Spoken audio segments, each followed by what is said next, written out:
ونصلي على رسوله الكريم أما بعد أعوذ بالله من الشيطان الرجيم بسم الله الرحمن الرحيم إنما يعمر مساجد الله من آمن بالله واليوم الآخر وأقام الصلاة وآتى الزكاة ولم يخش إلا الله. وقال النبي صلى الله عليه وسلم إذا رأيتم الرجل يتعاهد بالمساجد فاشهدوا له بالإيمان لأن الله تبارك وتعالى يقول إنما يعمر مساجد الله من آمن بالله واليوم الآخر كما قال صلى الله عليه وسلم. حضرات علماء کرام، شعراء اسلام اور معزز سامعین، آپ حضرات جانتے ہیں کہ جامع مسجد نورانی اطرانی کے دوسری منزل کی چھت اور عمارت کے لیے یہ پروگرام رکھا گیا ہے، اور یہ ہمارے خیر آباد کی ایک روایت بھی ہے. یہ سے ہوتا یہ ہے کہ عید اور بقرعید کے موقع پر مساجد سے متعلق کہیں نہ کہیں نعتیہ مشاعرہ ہوتا ہے یا کوئی جلسہ ہو جاتا ہے. مقصد یہ ہوتا ہے کہ ان تہواروں پر جو ہمارے نوجوان اور ہمارے مسلمان بھائی اپنی جیب سے روپیہ مختلف جگہوں پر جا کے خرچ کرتے ہیں، کھانے پینے پر کرتے ہیں، تفریح پہ کرتے ہیں، ہزاروں روپیہ ادھر ادھر لٹا دیتے ہیں، تو کیوں نہ ان مواقع پر ان کو ہم ایک ایسا نسخہ بتائیں کہ اگر تمہارا یا ہمارا کچھ بھی پیسہ اللہ کے راستے میں لگ جائے گا تو ہمارے لیے آخرت میں بھی کام آئے گا، اور انشاءاللہ دنیا میں بھی اس کا اثر اور اس کا ثواب دکھائی دے گا. ہماری خوشحالی کے اعتبار سے، رزق میں برکت کے اعتبار سے، امن و امان کے اعتبار سے، بھائی چارے کے اعتبار سے، بیماریوں سے حفاظت کے سلسلے میں. اور الحمدللہ مساجد سے محبت رکھنا اور اس کی تعمیر میں حصہ لینا یہ ہمارے خیر آباد کی پرانی روایت ہے. ابھی حضرت ناظم صاحب بتا رہے تھے کہ جب چھوٹے چھوٹے تھے تو گھروں میں چندے کے لیے یا مدرسہ ہو یا مسجد ہو، جامع مسجد ہو یا اور بازار والی مسجد ہو، تو مہینوں تک چندہ چلتا تھا، تنظیمیں تھی، گروپ تھا، اور رات کو طے ہوتا تھا، بلاتے تھے کہ فلاں تاریخ کو میرے آئیے گا، فلاں تاریخ کو میرے آئیے گا. بڑا اچھا سما ہوتا تھا. کیس اس زمانے میں چلتا تھا، تو بڑھ چڑھ کر کے حصہ لیا کرتے تھے. ہمارے خیر آباد کی یہ تاریخ ہے، اور میں اپنے نوجوانوں کو بتا بھی رہا ہوں اور ان کو احساس بھی دلا رہا ہوں کہ اپنے بوڑھوں اور اپنے پورکھوں کی اس روایت کو اپنائے ہوئے ہیں کہ خیر آباد کی مساجد کے سلسلے میں کبھی باہر جا کر کے چندہ نہیں کیا گیا. یہ آپ کی ایمانی غیرت کا معاملہ ہے، اور آپ کے اللہ کے راستے میں خرچ کرنے اور حوصلہ دکھانے کا ثبوت بھی ہے. کہیں بھی جلسہ ہوتا ہے یا انعامی مشاعرہ ہوتا ہے یا نعتیہ مشاعرہ ہوتا ہے تو الحمدللہ لاکھ 2 لاکھ روپیہ آپ لوگ بڑی فراخ دلی کے ساتھ نکال دیتے ہیں، اور آپ کی جیب کے خرچ ہوتا ہے. ہماری مائیں دیتی ہیں، ہماری بہنیں دیتی ہیں، انتظار کرتی رہتی ہیں. باقی نوجوانوں سے زیادہ ہماری مائیں اور بہنیں اپنے گھروں سے چھوٹے چھوٹے بچوں کے ذریعے 100 روپیہ 200 روپیہ 400 روپیہ جتنا بھی بھیجتی رہتی ہیں. یہ ایک ذوق ہے بنا ہوا. اور یہ بھی سمجھ لیجئے کہ مساجد سے جب تک ہمارا تعلق رہے گا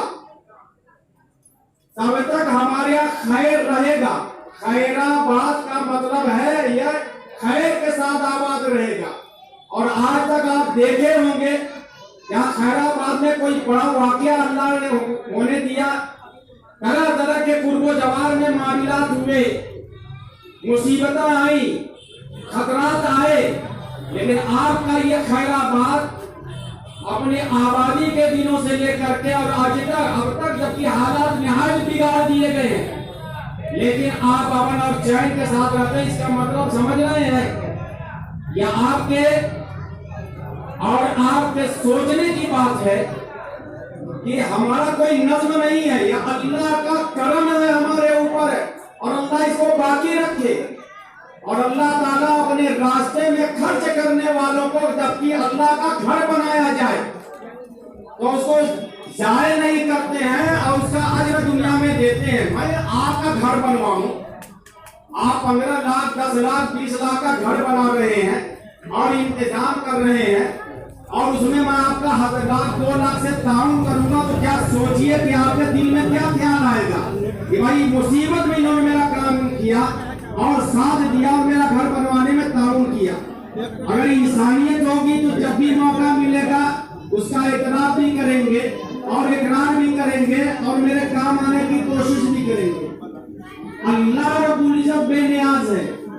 لیکن اللہ تعالیٰ کا جب گھر بنائیں گے جو اللہ کی طرف منسوب ہے کہ ان المساجد للہ فلا تدعوا مع اللہ احدا، یہ مسجدیں اللہ کا گھر ہے۔ اللہ اس گھر میں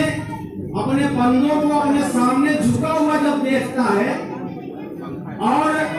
اس کو بناتے ہوئے جب دیکھتا ہے تو ان کی تعریف کرتا ہے۔ کلام پاک میں جو میں نے آیت پڑھی تھی اس میں فرمایا اللہ تعالیٰ نے انما یعمر مساجد اللہ من آمن باللہ والیوم الآخر، اللہ کی مسجدیں وہی لوگ بناتے ہیں، تعمیر کراتے ہیں، توسیع کراتے ہیں اور سدوں سے آباد کرتے ہیں جو اللہ پر اور آخرت کے دن پر ایمان لاتے ہیں کہ ہم کو مر کر کے اللہ کے پاس جانا ہے۔ وَأَمَّا مَنْ خَافَ مَقَامَ رَبِّهِ وَنَهَى النَّفْسَ عَنِ الْهَوَىٰ وَإِنَّ الْجَنَّةَ هِيَ الْمَأْوَىٰ، اس کو قیامت کے دن اللہ کے سامنے پیش ہونے کا ڈر ہے اور وہ تیاری کرتا ہے اور انتظام کرتا ہے اور اپنے دل کی نفسانی خواہشات پر عمل کرنے کے بجائے اللہ کو راضی کرنے والا کام کرتا ہے۔ اللہ کے راستے میں جو کچھ بھی ممکن ہوتا ہے وہ مال کے ذریعے، جان کے ذریعے، جو بھی جیسا ذریعہ اللہ تعالیٰ پسند کرتا ہے اس میں وہ حصہ لیتا ہے۔ ایک مسلمان نہیں رہ جائے گا۔ لاکھ آپ کے پاس میں دولت ہے، آپ بڑی بڑی بلڈنگ بنائے ہیں، بڑے بڑے کاروبار بنائے ہوئے ہیں اور کاروبار کر رہے ہیں، آپ کی بڑی پرسنالٹی ہے، آپ کی بڑی شہرت ہے، لیکن اگر مسجد سے محبت نہیں ہے تو آپ کے ایمان کی گارنٹی نہیں ہے۔ اور مسجد سے محبت کرنے کا مطلب نعرہ لگانا نہیں،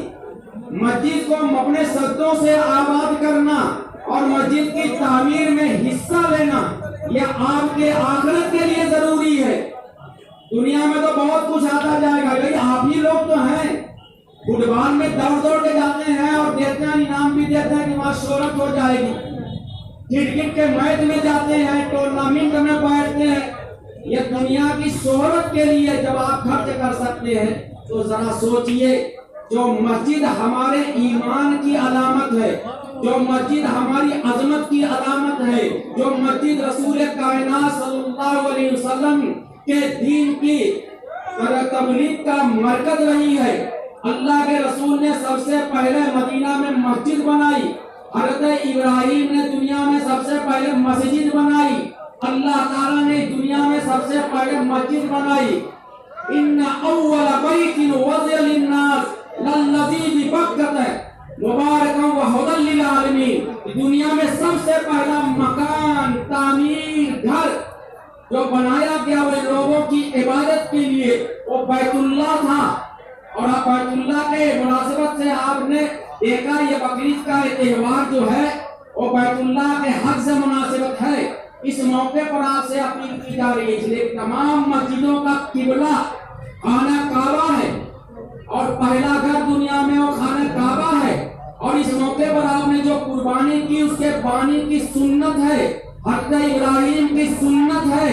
حضرت اسماعیل کی سنت ہے، اور اس گھر کو بنانے والے حضرت ابراہیم اور اسماعیل نے جو جس نبی کی دعا کی تھی اس نبی کی آپ امتی ہیں۔ بھائیوں اور نوجوانوں کو میں خاص طور سے مخاطب کرتا ہوں کہ دیکھیے، مسجد سے ہماری پہچان ہے، مسجد سے ہمارے دین کا آغاز ہوتا ہے، مسجد سے ہمارے دین کی بقا وابستہ ہے، مسجد سے ہمارا اور ہمارے اسلام کا پرچم لہراتا ہے۔ یہ مسجد ہی سب کچھ ہمارے لیے ہے۔ جہاں جہاں مسجدیں ہیں اور جن جو مسجدیں آباد ہیں، اللہ کی برکتیں اس پر نازل ہوتی ہیں، اس لیے کہ اللہ کے رسول نے فرمایا ان احب البلاد للہ مساجدها وابغض البلاد للہ اسواقها۔ دنیا میں اللہ کے نزدیک سب سے پیاری جگہ، سب سے اچھی جگہ، سب سے محبوب جگہ مسجدیں ہیں جس سے آپ بھاگتے ہیں، اور سب سے بری جگہ وہ بازار ہیں جہاں پر ڈھابے پر اور دکانوں پر اور پوڑیوں پر اور پکوڑیوں پر آپ ہزاروں روپیہ مہینے میں خرچ کرتے ہیں اور وہاں جا کے بیٹھکی لگاتے ہیں، اپنا گروپ بنائے ہوئے ہیں۔ اللہ کو سب سے بری جگہ وہ ہے، اللہ کے رسول نے فرمایا ان مسجدوں سے ہم اور آپ بھاگتے ہیں، اللہ کے نزدیک وہ سب سے محبوب جگہ ہے۔ تو آپ مسجد سے جب تک رشتہ نہیں جوڑیں گے، اور مسجد سے رشتہ جوڑنے کا کئی طریقہ ہے، ایک تو یہ ہے کہ انما یعمر مساجد اللہ، اللہ کی مسجدیں بنواتے ہیں وہ لوگ جو مومن ہیں۔ تو آپ اپنے ایمان کو چولیے، اپنے ہاتھ پر، اپنے دل پر ہاتھ رکھیے کہ کیا میں مومن ہوں اور کیا میں واقعی نام کا مسلمان ہوں، کہ حقیقت میں اللہ کے رسول سے محبت ہے، مسجدوں سے محبت ہے، اور قرآن سے محبت ہے، اسلام سے محبت ہے۔ اس کو جائزہ لیجئے اور جتنا بھی ممکن ہو سکے مسجد کے تعمیر میں بڑھ چڑھ کر حصہ لیں۔ ایک پیسہ بھی آپ کا ضائع نہیں ہوگا، ایک روپیہ بھی آپ کا ضائع نہیں ہوگا۔ یہ شعراء اسلام آئے ہیں، ان کی محبت ہے کہ بلانے پر عید کے دن وہ آ جاتے ہیں، ان کے زبان سے ان کا کلام سنیے اور بڑھ چڑھ کر کے چندہ دیجیے۔ وہ ایک پیسہ لے کے جاتے نہیں ہیں، اچھے کلام پر ان کو داد بھی دیجیے اور اچھے کلام پر رقم بھی دیجیے۔ آپ جتنا ان کو دیتے ہیں، یہ بیچارے جو ایک ایک پروگرام کا 10,000 12,000 20,000 تک لیتے ہیں، لیکن اس موقع پر جب بلایا جاتا ہے تو وہ اسلام کی محبت میں، مسجد کی محبت میں آپ یہاں تشریف لاتے ہیں، اور جو کچھ بھی تھوڑا بہت نذرانہ دے دیا جاتا ہے 1,000 2,000 روپیہ، اس پر وہ خوش ہو کر کے جاتے ہیں کہ چلو اللہ کے لیے ہم نے کچھ کر دیا۔ اس موقع پر آپ کی جیب سے نکلتا ہے وہ اور اخلاص کے ساتھ نکلتا ہے، تو یہ سمجھ لیجئے کہ آپ کے گھر میں برکت آ رہی ہے، آپ کے گھر میں رزق آ رہا ہے، آپ کے گھر میں صحت آ رہی ہے، آپ کی ماں اور بہنوں کے لیے وہ صحت کا ذریعہ اور بچوں کے لیے صحت کا ذریعہ، اس لیے کہ اللہ کے راستے میں خرچ کر رہے ہیں، اللہ کا گھر بنوا رہے ہیں۔ تو چندہ دینے کا حوصلہ ہے نا، حوصلے کے ساتھ چندہ دیجیے، اور یہ مت کبھی سوچیے گا کہ جب دیکھو چندہ، جب دیکھو چندہ، اس لیے کچھ سے زیادہ پیسہ برباد کرتے ہیں ڈھابوں پر جا کر کے، الفہیم کھاتے ہیں، پتہ نہیں کیا کیا نام ہے، 200 روپیہ پلیٹ اور جا کے اڑاتے ہیں۔ اس میں کبھی احساس ہوا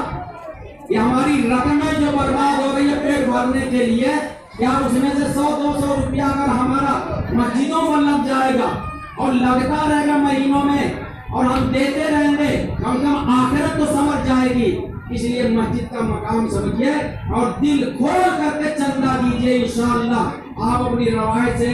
باقی رکھیں گے۔ خیر آباد کے نوجوانوں کی تاریخ ہے، یہاں کے بوڑھوں کی تاریخ ہے، یہاں کے بچوں کی تاریخ ہے کہ ہمیشہ مساجد اپنے گاؤں میں، اپنے محلوں میں، اپنے لوگوں میں خود بنواتے ہیں، یہ کہیں اور دیکھنے میں نہیں ملا۔ اپنا مدرسہ خود چلاتے ہیں، دیکھنے کو نہیں ملا۔ یہ قابل فخر بات بھی ہے، لیکن سب سے زیادہ شکر کی بات ہے اللہ تعالیٰ ہم سب کو کہنے سننے سے زیادہ عمل کرنے کی توفیق عطا فرمائے۔ اور شعرا کو بھائی کہنا نہ پڑے کہ سبحان اللہ کہیے، اس لیے ان کا کل سرمایہ یہی ہے کہ داد کیجیے سبحان اللہ واہ واہ، یہی چاہتے ہیں اور ان کو جوش پیدا ہوتا ہے، اچھے کلام سنائیں گے، اچھے اچھے شعرا بلائے گئے ہیں۔ یہ ذمہ دار جو ہے فیاض کنوینر اور ان کے ساتھی کو میں مبارکباد دیتا ہوں کہ جب بھی ضرورت پڑتی ہے وہ آگے آتے ہیں، کام کرتے ہیں، اور اس کے جو ذمہ دار ہیں ان کو بھی میں مبارکباد دیتا ہوں۔ اور مجھے امید ہے کہ اس چندے سے مسجد نورانی جامع مسجد کی چھت جو ہے صحن میں وہ لگ جائے گا انشاءاللہ العزیز۔ وآخر دعوانا الحمدللہ رب العالمین۔